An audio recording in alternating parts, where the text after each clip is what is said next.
안녕하십니까. 황태순 TV의 황태순입니다. 오늘 2019년 6월 14일 금요일 밤 저녁입니다. 오늘도 보면 일을 마치고 우리 황태순 TV를 위해서 달려와 주신 경향신문 김경은 해설위원 모셨습니다. 안녕하세요. 네, 안녕하십니까. 자, 우리가 이제 한중일 문화산책 매주 한 걸음 한 걸음 가고 있습니다만 오늘은 영화로 본 동양 삼국 한중일 네, 한번 챙겨보도록 하겠어요. 요즘 가장 따끈따끈한 일본 영화 아시죠, 뭔지? 네, 아무래도 뭐 그 황금 종려상을 받은 네. 기생충이겠죠. 예, 안 그래도 우리 김 의원 오시기 전에 저 컴퓨터 뒤져봤더니 오늘까지 766만 명이 네, 보면은 그 기생충 영화를 보았고 우리 근데 평점은 생각보다 높지 않아요. 몇 점이던가요? 7.8입니다. 아, 그래도 그러니까? 꽤 높은 네, 거예요. 그래도 뭐 아주 그래도 저는 황금 종려상을 받으면 한 10점에서 10점 만점에 한 9점 안팎은 되지 않겠는가 봤는데 우리 대한민국 국민들 한 766만 명이 영화를 보고 난 다음에 느낀 감정은 그렇게 높진 않은 것 같아요. 근데 우리 김 의원 영화 보셨어요? 예, 저는 아주 재밌게 봤습니다. 네. 재밌게 어떤 부분이 재밌던가요? 뭐 어떻든 네. 이 문제가 뭐 빈부의 격차와 네. 양극화의 문제를 네. 백수를 통해서 그 본 거 아닙니까? 네, 그렇죠. 그래서 유머러스하게 잘 풀어갔고 네. 또 그뿐만 아니라 우리가 일상에 뭐 흔히 볼 수 있는 냄새라든지 네. 뭐 또 이런 반지하라든지 네, 네, 네. 이런 거를 통해서 어떤 충격적인 영화 속에서 어떤 충격적인 사건을 만들어내는 게 네. 어떻든 그런 부분에서는 뭐 작품으로서 네. 좀 잘 됐다 예. 하는 생각을 합니다. 그러나 네. 그 영화를 보면서 내내 네. 뭐 웃을 때도 있고 또 어떤 블랙 코미디 측면도 있고 네, 네. 스릴러 측면도 있고 그래서 네. 긴장감은 늦추지 못했습니다만은 네. 영화를 보고 난 다음에는 마음이 편하지 않았어요. 아, 근데 의외로 지금 김 의원과 네. 비슷한 얘기를 하는 분들을 많이 만났어요. 저는 아직 영화를 못 봤습니다만은 그런 얘기를 많이 하더라고요. 조금 전에 김 의원이 조금 전에 표현은 그대로예요. 네네. 그러니까 영화는 보면서 뭔가 보면 뭐 짜임새도 있고 디테일에도 구성은 강하고 아주 잘 되어 아, 있습니다. 그리고 아주 보면 디테일이 아주 섬세한 디테일이 강한데 뭔가 보고 나서 뭔가 개운치 않은 찝찝함. 그게 네. 아마도 우리의 문제를 네네. 다루고 있기 때문에 그렇죠. 네. 지금 우리 사회의 문제에 있어서 가장 큰 문제라고 하면 네. 계급 구조에 관한 문제라고 얘기를 할 수 있는데 네. 근데 어떤 뭐 영화든지 연극이든지 보면 네. 그 작품을 이제 대표하는 대사들이 뭐 한두 가지는 있지 않겠습니까? 있지요. 여기 뭐 그 주인공이 기태인데 네네. 그 송강호 배우가 예. 그 한 얘기 중에 이게 기억이 남아요. 뭔데요? 그 계획이라는 거는 네. 늘 실패하기 때문에 네. 무계획이 계획이다. 이렇게 얘기하는 대목이 나오는데 흔한 얘기를 계획 세워봐야 네. 내 뜻대로 되는 거 없고 계획대로 되는 거 없으니까 그래서 계획 세우지 않고 흔한 얘기로 막 사는 게 계획이다. 예, 그런데 네. 그 계획이 달성이 되려고 하면 네. 기본적인 게 이제 뭐 사회적인 편견이라든지 네. 아니면은 소외 계층에 대한 어떤 배려라든지 이런 것들이 잘 조화되어 있을 때 네. 네. 자기의 노력 조금만 더 하면은 조금 더 발전하는 그런 게 바로 이 계획 달성 아니겠습니까? 그렇죠. 그런데 네. 이 영화에 보면은 넘을래야 넘을 수 없는 경계가 있고, 넘사벽. 예. 그리고 아무리 지워도 지워지지 않는 냄새가 있습니다. 그게 박 사장으로 나오는 누구죠? 박성균가요? 이성균 네. 씨가 뭐 나는 선만 넘지 않으면 괜찮아. 라는 그 대사라든지 네, 네. 또 뭐 아무리 지워도 냄새까지는 지울 수 없다는 뭐 백수 가족의 이야기라든지 그런 거죠. 그런데 네. 문제는 뭐냐면 이 문제가 해결이 돼야만이 네. 그 좀 더 발전하고 또 소시민적인 계획들도 이렇게 네. 만들어지면서 어제보다 나은 내일을 만들 수 있을 텐데 네. 그런 것들이 좀 불가능한 것이 아니냐 네. 하는 문제를 제시하고 있습니다. 그것이 이제 오히려 못 사는 사람들끼리 그 백수의 가족과 제3의 빵카에서 사는 제3의 가족이 먼저 싸우고 죽이고 하잖아요. 그리고 마지막에 그 박 사장도 죽이고 마는데 네네. 그게 뭐냐면은 못 사는 사람들이 먼저 싸우다가 죽고 결국은 잘 사는 사람들마저도 공멸한다 하는 메시지를 주고 있는 게 아닌가 하는 생각이 들었습니다. 저는 아까 조금 전에 우리 김경원 기자 이야기하면서 좀 이번에 좀 이 양반 좀 갑자기 한 얘기하다가 이 양반 감독 이름을 봉준호 감독. 예, 예. 봉준호 감독이 천재는 천재라고 그래요. 예. 근데 이제 봉준호 감독이 지금 이야기하는 게 지금 계급 구조. 그 아까 조금 전에 얼뜻 우리 김 기자도 이야기하는 가운데 우리가 보면 가장 근본적 문제는 계급 구조가 아니냐. 저는 어느 순간 계층 상승이 안 되는 그게 바로 예. 이제 저는 이런 부분에 있어서 야 예전에 보면 1930년대 마오, 네. 조원라이를 비롯한 우리나라 우리 좌파들이 가장 존경에 맞지 않는 네. 중국 공산당들이 밥은 굶고 밥은 굶어도 꼭 챙기고 다녔던 게 선전선동 문선대입니다. 네. 기억하실 겁니다. 그 당시에도 보면은 그 대장정 중에도 빨간색. 그 보면 장정 중에 보면 거의 368일인가 370일을 갖다가 저쪽 장시에서 출발해서 연안까지 도망다니면서 마을마다 가면은 그 이른바 뭐 연극을 갖다 하고 연극을 왜냐 글을 몰라도 사상을 빨리 전할 수 있거든요. 그런 식으로 했는데 자, 저 솔직히 말해서 우리나라 계급 구조가 문제입니까? 전 솔직히 말해서 우리 주변 내 주변에 있는 사람들 우리 아이들을 포함해서 애들 취업이 걱정이에요. 계급이 걱정이 아니라. 취업이 안 되니까. 그리고 그리고 계층의 하락이 이제 추락이 생기는. 그리고 저는 솔직히 더 걱정이 그 조금 먹물개나 먹었다는 저로서는 가장 큰 문제 대한민국의 어떻게 보면 대한민국의 발전을 저해하고 가로막는 가장 암적인 존재는 저는 민주노총을 비롯한 민변을 비롯한 참여연대를 비롯한 전교조를 비롯한 그다음에 전국 공무원 노조를 비롯한 이런 사람들이 어떻게 보면 사실상 우리 사회 10% 안에 들어가는 이 사람들이 마치 자기 자신들이 무슨 큰 핍박이라 받는 피해자인 양 코스프레하면서 어떻게 보면 그럴듯하게 연극 영화를 통해서 어떻게 보면 나머지 80% 국민을 속이는 것이 아닌가 하는. 저도 그런데 되게 안타깝게 생각하는 네네. 게 이 영화에서도 보여주지만은 네. 피해자가 오히려 더 피해를 보는 네. 가해자에게 그 정의라든지 네. 뭐 거창하게 얘기하면 뭐 그 참과 거짓을 구분하는 이런 문제를 따지고 들면 오히려 그 따지는 것 때문에 오히려 더 피해를 보는 이런 구조의 악순환이 되죠. 그게 집단화돼 있는 사람들은 그걸 다 피해갑니다. 그렇죠. 예, 그게 좀 안타깝고. 그렇죠. 이제 그 비슷한 얘기 이제 봉준호 감독이 예전 박찬욱 감독하고 네. 함께 만들었던 한 3, 4년 됐을 거예요. 설국열차라고 예, 있어요. 예, 그것도 예. 이 설국열차를 보면 그걸 전체를 갖다가 우리 인생은 이런 것이다라고 해놓고 10량짜리 그 기차, 그 설국열차입니다. 네. 거기에 앞에 보면 1번 칸에는 그야말로 있는 사람들이 살고 나머지 2번 칸부터 10번 칸까지는 후진 놈들이 계층적으로 사는데 결국 뛰어넘을 수 없는 넘사벽. 네. 그리고 결국 그들이 추구하는 것은 뭐냐? 이 사회는 부조리하고 모순되었고 그러니까 어떻게 돼야 돼? 뒤집어져야 된다. 그런 메시지를 갖다가 아주 교묘하게 전하는 영화가 저는 기생충을 안 봤습니다만 미루어 짐작컨대 설국열차류의 뭐 그런 기생충도 뭐 비슷한 거 아니겠나 생각이 들어요. 모르겠습니다. 거기까지는 뭐 저는 근데- 동의할 수 없지만은 그래. 어떻든 그 문제 의식 자체는 거기에 양극화의 문제와 빈부의 격차에 있다. 뭐 해결되면 좋죠. 좋죠. 누구나 다 정말 그 대통령 얘기하는 대로 기회도 공평하게 주어지고 결과도 정의롭고 하면 얼마나 좋겠습니까? 과정은 공정하고. 예. 근데 그건 본인들부터가 그걸 갖다 지키지 않고 있지 않습니까? 그런데 저는 이제 이런 얘기를 갖다 누구한테 들었어요. 이게 보니까 이 기생충이라는 영화가 일본의 고레헤다 히로가츠라는 예, 감독이 예, 작년에 아 종려상 받았어요. 아, 황금 종려상. 바로 작년에 황금 종려상을 받은 고레헤다 히로가츠 감독의 어느 가족하고 거의 뭐 대삽이라고 그러던데요. 좀 기식감은 있습니다. 아 그래요? 예. 뭐냐면 네. 이 백수가 그러니까 뭐 어떻든 영화에서 관객을 끌어들이는 것은 네. 가장 좋은 방법 중에 하나가 뭐냐면 네. 피해받는 것, 그렇지. 희생자, 없는 사람 이런 거거든요.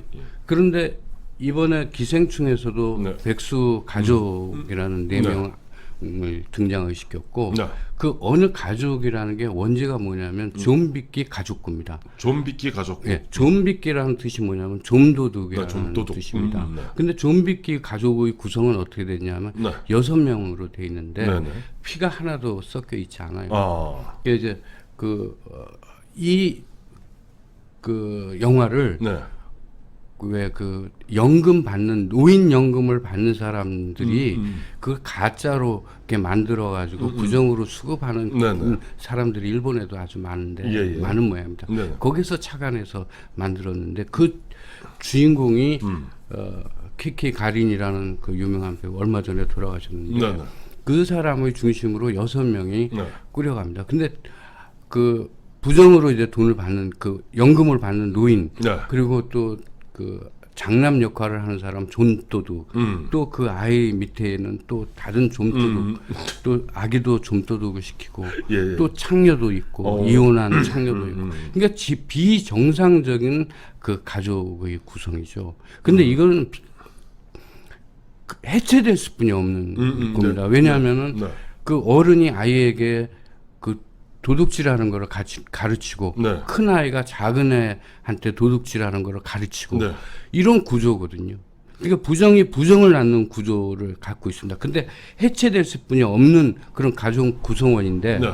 그 속에서도 그래도 가짜의 사랑, 가짜의 가족 이런 어떤 그 피보다 좀 더 다른 대안이 피보다 다른 어떤 대안도 될 수 있지 않는가 하는 어떤 문제의식을 제시를 한다는 측면에서는 매우 의미가 있죠. 그러나 그거는 해체됐을 뿐이 없습니다. 가짜를 통해서 진짜를 공격하는 그 패턴이기 때문에 그렇습니다. 그래서 이게 기생충 비슷해요? 그런 어떤 전체적인 맥락이 네. 포맷이 가난한 사람, 없는 사람을 등장시켰고 정상적이지 않은 가족을 등장시켰고 네. 이런 측면에서는 좀 기시감을 느낀다 이렇게 이야기하는 사람들. 근데 이런 얘기들 많이 하더라고요. 네. 두 가지인데 첫째는 이 영화 감독들이 참 좋은 표현을 하나 써요. 이 표절과 오마주의 차이인데 네네네. 이 보면은 가만히 있으면은 표절이 됩니다. 그런데 보면 이렇게 얘기하죠. 감독이 나는 30년 전에 어느 그 유명한 감독의 그 영화에게 오마주 헌사를 바춘다면서 사실 그대로 뵐게요. 자 그리고 두 번째는 그 작년에 어느 가족이 황금 종려상을 수상한 다음에 그 당시 뭐 아베 총리하고 뭐 약간 뭐 갈등이 있었다면서요. 예. 그 우리나라 같으면 예. 뭐 그런 대단한 상을 받았으면은 네. 뭐 대통령이 나서서 축하 전보라도 보내고 네, 했을 텐데 네. 이게 비정상적인 가족의 문제를 갖다가 그 제기를 통해서 어떤 그 일본의 사회의 문제 전체인 양 뭐 이런 식으로 비춰졌다. 네네. 이게 불편함을 표시를 했어요. 아베가. 예, 직접. 그러면서 네. 축하 전보조차도 하지 않은 겁니다. 축하 역시, 메시지는 고사하고. 하나 둘 셋. 아베스럽습니다용. 그런데 예. 이 감독도 히로가츠 감독도 대단한 게 예. 불편하다고 자기도 축하 메시지를 나중에 이제 국민들이 예. 뭐 그렇게 이렇게 속이 좁냐. 예, 예. 그래도 뭐 그 대단한 상 아니냐. 우리 감독 아니냐. 이런 이제 국민들이 비난이나 이런 것들이 있으니까 뒤늦게 이제 축하 전보를 보냈답니다. 메시지를. 아베가. 예. 이 감독 그거 거절했어요. 됐다고. 너 됐다고. 너 속 좁은 거 안 맞는다고. 참 재밌는 애. 아, 그래요. 그리고 아까 잠깐 먼저 보내주신 자료 보니까 뭐 일본이 보니까 그 황금 종려상을 다 5번인가 받았다고 그러대요. 그다음에 중국에서는 우리가 너무나 잘 알고 있는 패왕별희. 예, 초패왕 얘기죠. 항우 얘기죠. 패왕별희가 보면은 그 받았다는 것이고 그 중에 보니까 그 쭉 보내주신 자료를 보니까 이런 게 있어요. 그 이름이 좀 나라야마 부츠코라는 영화인데 이게 우리나라의 옛날 그 고려장 풍습을 갖다가 베낀 거라면서요. 아, 표절 얘기가 많이 나오는데. 표절 얘기입니다. 근데 그 이제 이야기를 하면 간단히 그 나라야마 부츠코 내용을 잠깐 얘기를 하면. 네. 이게 이제 그 나라야마라는 것은 그 지방 이름이고 그렇겠네요. 부치코는 산을 이렇게 그 노래, 산의 노래입니다. 산의 노래. 산에 대한 어떤 감사 네. 뭐 이런 거를 표시하는 노래인데 그 마을은 이제 그 나이가 70이 되면 노인들은 그 산에다가 이제 갖다 버리는 거예요. 그게 고려장 아니에요? 예, 예. 그런데 이제 그 이야기는 뭐냐면은 그 시대 상황이가 그 사토야마라고 하는데 일본의 그 산골짜기는 네네. 거기는 아예 우리 산하고는 다르잖아요. 네네. 그러니까 보통의 사람들은 겨울에 되면은 도시로 나와서 살고 네. 여름에 되면 다시 이제 그 산골로 들어가서 삽니다. 네. 근데 그것조차도 안 되는 마을이죠. 두메 산골 중에 두메 산골이고. 네. 그러니까 그 당시에 이제 먹을 게 없으니까 네. 노친네들이 되면은 네. 그 산에 갖다 버립니다. 그 산에 버리는 이유는 뭐냐면 그 새로 나는 아이들의 먹거리를 내가 뺏을 수 없다. 이런 거예요. 근데 그 이제 영화 속에서는 뭐 그 죽어가는 이제 그 여자가 죽음을 맞는 어떤 주인공 할머니가 70대 할머니가 사토야마 미치코가 분했는데 네, 네. 근데 그런 거고 또 그 어머니를 산에 버릴 수 없어서 네. 그 애 끓는 그 아들의 심정을 아주 잘 묘사해서 네. 삶과 죽음 네. 또 뭐 부모와 아들의 정을 잘 묘사한 어떤 인간적인 본질에 관한 문제를 다루고 있죠. 네. 그런데 잘못 알려졌어요. 뭐가요? 고려장이 조선에는 우리나라에 없었습니다. 고려에서 왔다는 거예요. 없었습니다. 없었어요? 그게 뭐냐면 서양 뭐 작가 중에 한 사람이 예, 예. 일본의 그 에미를 버린 남자라는 일본의 그 우화가 있는 모양입니다. 네, 네.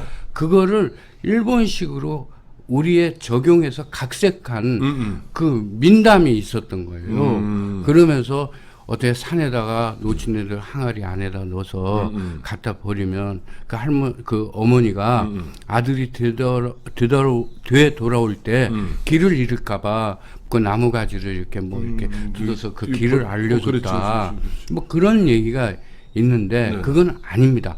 고려사에 보면 네. 그 장례를 지내지 않았다, 추상을 지내지 않았다, 그럼 귀향을 간다. 딱 이게 규정으로 되어 있고요. 네. 심지어 상복을 입지 않으면 네. 그 징역살이를 시킨다라고 이렇게 명시되어 있습니다. 고려사에 딱 기록이 남아 있어요. 예. 그런데 어떻게 그게 잘못 알려진 거죠? 그 오늘 우리 김경원 위원이 굉장히 중요한 말씀해 준 것이 우리 어렸을 때 보면 이거 고려장 보면 이제 보면 어머니가 이제 70, 80대면은 갔다가 아들이 지게에다가 이제 얹고 이렇게 쭉 가서 산에 버리러 가면은 그 어머니는 혹시 아들이 길을 되돌아올 때 길을 잃을까봐 갖다 이렇게 뭐 이렇게 나무가지를 꺾어놨다 뭐 이런 얘기인데 그게 다 거짓말이랍니다. 그게 보면 일본에서 있어서는 민담 비슷한 걸 갖고 서양 사람이. 서양 사람이 그걸 갖다 또 잘못 각색해서 우리한테 소개한 거랍니다. 근데 이제 그 나라야마 부치코에서 네. 아주 명대사가 있는데 네. 그게 뭐냐면은 그 산에 가는 날이 그 눈이 와서 네. 다행이다라는 얘기가 왜요? 대사에 나옵니다. 그 노래로도 나오고. 왜? 그게 왜냐하면 그 이제 노친애들 아무튼 뭐 기력이 좀 쇠하고 그랬으니까 그 산에 이제 눈이 내려 있으면 뭐 체온이 빨리 떨어지고 빨리 돌아가시니까. 빨리 돌아가시니까 그것이 이제 그 어른에 대한 공양이다. 뭐 이런 뜻으로 그렇게 했더라고요. 갑자기 그 영화 얘기 나오다 보니까 그 신세계란 영화 있죠. 예. 거기 보면 그런 대목이 있어요. 그 주인공 조연이 이제 갔다가 나와서 턱인데 보니까 이제 상대방 쫙그 행동대원들이 죽이러 옵니다. 네. 거기 탁술 들고 야 담배 있으면 하나 주라. 탁 물더니 탁 밖을 내다보면서 유명한 말을 하죠. 참 죽기 좋은 날이다. 라고 얘기하는데 그 유명한 대사 광고에도 나왔던 거. 그래요? 그 이제 아까 그 나라야마 부치코에 보면은 그 80 그 여자 주인공이 보면 그 이빨을 갖다가 절구공이를 깬다면서요. 예. 그 사카모토 스미토라는 여배우인데 네네. 여기가 이제 주연 배우로 발탁되기 전까지는 네네. 무명 배우였습니다. 네네. 그 나이도 20대 후반에 28이었으니까요. 네네. 나이도 어리고 네. 이런데 이제 주연 배우가 됐으니까 네. 아무튼 거기서 아주 열연을 함으로 해가지고 네. 뭐 더 뜨고 싶었겠죠. 네. 그러면서 그 장면 속에 69살이 됐는데 네. 치아도 건강한 거예요. 그 할- 극중의 극중의 할머니가. 어. 그래서 자기가 빨리 죽어야 된다. 어. 이런 것을 이제 알려주기 위해서 자기가 이제 부싯돌로 이걸 깼는데, 절구공 이런 거 깬다. 예, 예. 예, 부싯돌을 깼는데 그게 부싯돌. 안 깨지니까 어, 어. 절구공으로 해가지고 어, 어. 이빨을 부러뜨려요. 예, 예. 그래가지고 빠지는데 실제로 음. 이 생일을 주인 예, 예, 영화 예. 배우가 그 저기 스미코가 예. 실제로 자기 이빨을 뺐습니다. 열연해서 열연을 했어요. 그래서 황금 종려상을 받을 수 있었군요. 예예예. 뭐 그때 여우주연상도 받았던 걸로. 그 작품상으로서 황금 예. 종려상도 받고 예. 그 여자 전도연이가 받았던 그 예. 여우주연상 예. 받았는데 오자마자 체포됐다. 체포됐어요. 왜요? 왜냐하면 마약 혐의 때문에. 근데 지금 돌이켜 생각해 보면 네. 생리빨을 그 맨일을 어떻게 뽑아요? 아무리 연기에 그 어. 몰입하고 했다 어. 하더라도 어. 아마 그런 데서부터 의심을 받았는지 모르고 예, 예. 우리나라 같으면 그렇게 근데 음. 마침 그때도 네. 이 상이 워낙 이게 일본 색깔이 독특한 네. 영화잖아요. 그렇죠. 나라에만 그리고, 붙이고. 예, 예. 그러니까 아무래도 칸느 영화 주제는 뭐 세계적인 그렇죠. 뭐 이슈라든지 인간의 어떤 보통의 문제, 네. 본질적인 문제를 다루는 영화에 네. 그동안 상을 줘왔는데 네.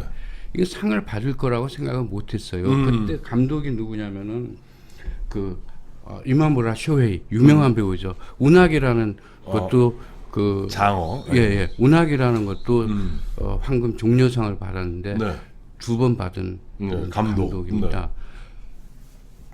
먼저 귀국했어요. 못 받을 줄 알고. 못 받을 줄 알고 그래가지고 이 배우가 대신 받았거든요. 예. 여우주연상 받았으니까. 여우주연상 받고 또 네. 대상인 그런데 황금 종려상도 네. 받고. 근데 우리나라 같으면 뭐 아무튼 대단한 박수를 보내고 뭐 네. 하고 공항에서 체포됐어요. 마약 혐의로. 마약 하니까 요즘 갑자기 양현석 씨 생각이 나네요. 네. BI? BI. 한서희? 예. 난장판이더군요. 근데 뭐 오늘 아침부터 네. 뭐 인터넷에 네. 뭐그 탑 랭킹에 들어있던데 네. 참 그걸 일본 경찰을 보고 네. 저는 뭐 그런 생각을 했습니다. 뭐 어제도 그런 문제가 계속 불거졌지만 네. 경찰이 제 역할을 하지 못하는 거 아니에요? 그렇죠. 이번에 뭐 버닝썬부터 버진 거 문제. 여기까지 온 거 아닙니까? 예. 지금 솔직히 말해서. 그리고 뭐 심지어 뭐 변호사도 선임비를 뭐 대줬다. 그러면 그 왜 대줬는가 하는 것이 당연히 의문을 갖고 어떤 조사를 해야 될 거 아닙니까? 그럼 왜 했을까? 마약하고 자기는 어떤 관계가 없는 것인가? 또 그 BI라는 친구가 그 양현석 그 엔터테인먼트하고는 상관이 없대요. 계약 관계도 없었던 사람이랍니다. 네. 당시에. 네. 그런데 왜 그랬는지 국민들로서는 그걸 알고 나면 매우 의문스러운 일이죠. 그런데 그거는 당연합니다. 사실 작년부터 그 버닝썬 문제 작년에 우연히 촉발됐던 거예요. 뭐 싸움으로. 근데 보면 올 3월 달인가요? 그러다 보니까 갑자기 대통령이 나선 거 아니에요. 사실은 대통령은 개별 사안에 대해서 개별 사건에 대해서 지시하면 안 됩니다. 그건 엄밀하게 얘기하면 직권 남용입니다. 버닝썬, 김학의, 장자연 수사라. 저는 그런 거 잘 모르겠고 네. 제일 중요한 건 뭐냐면 경찰은 경찰의 역할, 검찰이면 검찰의 역할, 대통령은 대통령의 역할 그걸 해야 되는 거죠. 맞습니다. 대통령은 대통령의 역할을 해야죠. 쓸데없이 직권 남용식으로 개별 사건에 갖다 수사하라 마라. 그거 다 보면 나중에 보면은 그 문제될 수 있는 소지가 있는 겁니다. 조금 전에 우리 김경원 기자 얘기한 대로 대통령은 대한민국 선장 아닙니까? 선장이면 대한민국 배가 어느 방향으로 어떤 속도로 어떻게 가야 되는지 그리고 그 배를 구성하고 배를 갖다 추진하고 있는 기관사, 갑판장, 항해사 그다음에 승객들인 국민들 그야말로 어떻게 하면은 편안하게 모실 수 있는가 이걸 고민하셔야 됩니다. 오늘 갑자기 처음에 기생충으로 시작해서 또 오늘도 역시 기승전 문재인 대통령께 따끔한 한마디 했습니다. 감사합니다.